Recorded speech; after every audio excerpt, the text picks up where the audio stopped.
Right, well, this is the Entrepreneurs Forum. I assume most of you are entrepreneurs. So first I need to start with an apology. I'm terribly sorry if you've had a rough 2 years. I've had a great time.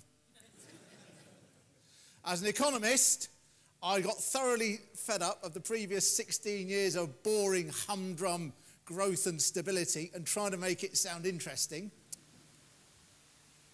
Now, there's clearly still a lot of angst out there. The economy is still big news.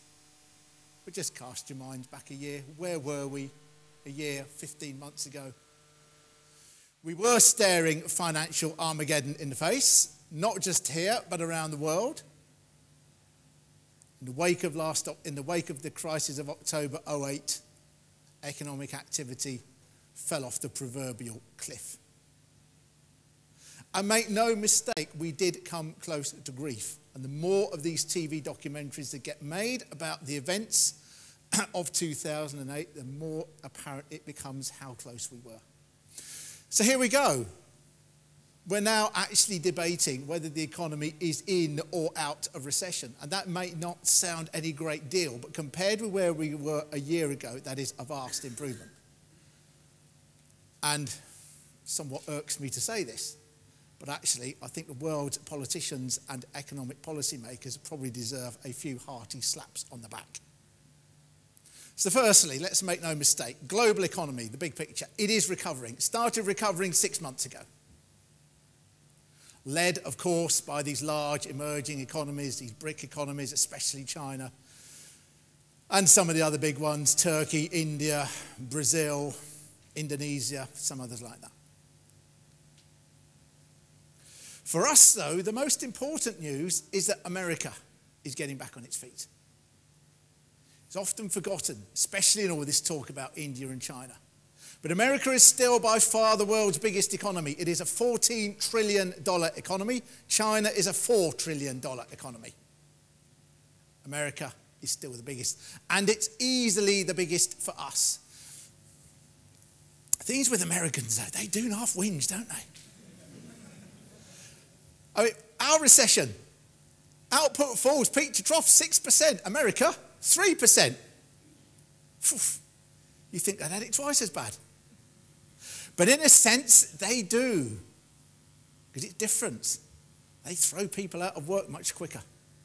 7 million jobs lost in America during this recession. An unemployment rate that starts at 1 in 20 is now 1 in 10.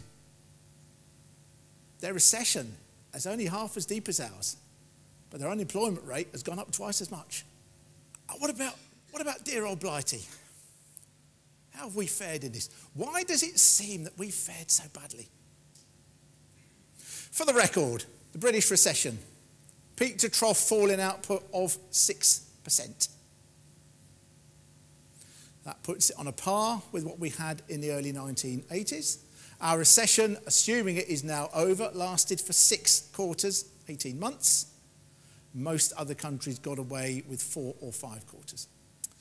In this country over the last year, we've wiped about 17 billion off the value of stock holdings. And it's one of the key reasons why the economy has suffered so badly. Evidence for recovery. Business surveys have been pointing to positive growth, especially in the service sector, actually since about last June.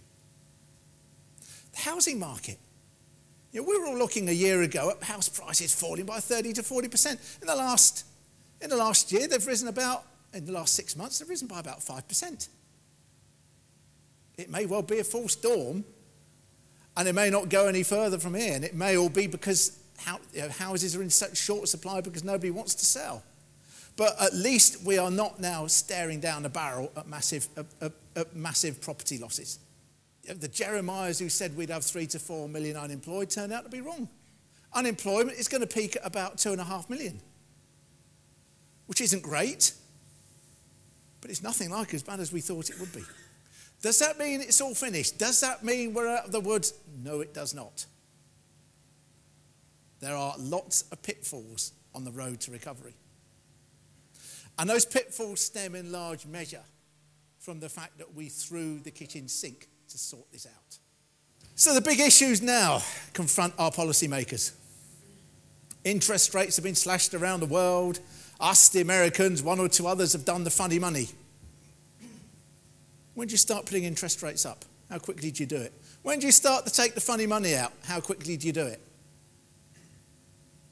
Is there a right and a wrong way? Have we been in this position before? No. Basically, we're all going to try and have to muddle through as best we can. And when people muddle through as best they can in unknown circumstances, the one thing you can be sure of is that somewhere along the line, somebody will make a mistake. The only question is, will it matter? So that, if you like, is the agenda that the global economy has now got to navigate. Yes, we're back to growth. But more likely than not, there will be a few more bits of excitement along the way. I don't think it's quite time for me to give up being an economist, in other words. One of the things that suits economics very well is medical analogies. So you talk about the patient on life support, dragged into hospital in 2007 feeling a bit sick. 2008, he gets a major seizure. Well, he's off life support, he's sat on the edge of the bed, he's wiggling his toes about, but he's no way ready to go home. So we've got interest rates at 0.5%. We have 200 billion of quantitative easing. We've got the government running a deficit this year of 170 to 180 billion. That's a lot of medicine. Well, blimey, if that hadn't worked, we really would be in trouble. And indeed, it's fair to say there's nothing left. If this hadn't worked, the only thing that would be left to do wouldn't just be to do electronic money printing, but to do some real money printing and just walk around the streets handing out £20 notes. That is all that was left. Now, you see, economists think of recessions as being finished when the downside has stopped. That's only half the story. It's not over until you're back to where you were when it started. And that could take 3 or 4 years. You know, what we've done in the last 18 months is undo all the good work of the previous 3 years. The economy now is as big as it was in the summer of 2005. But it is going to be tough. And what we're in for, come about 2011, is 10 years or so of fairly grinding fiscal retrenchment. And some very difficult decisions. Because the amounts of money that we need to save, I reckon, are probably upwards of 50 billion. We've done growth the easy way in this country. Now we've got to do it the hard way. And if we're going to manage it, it's because we are entrepreneurial, innovative, creative, inventive, all those sort of words, and we can make all that we can make all that work to our advantage. But we've got to move up the value chain.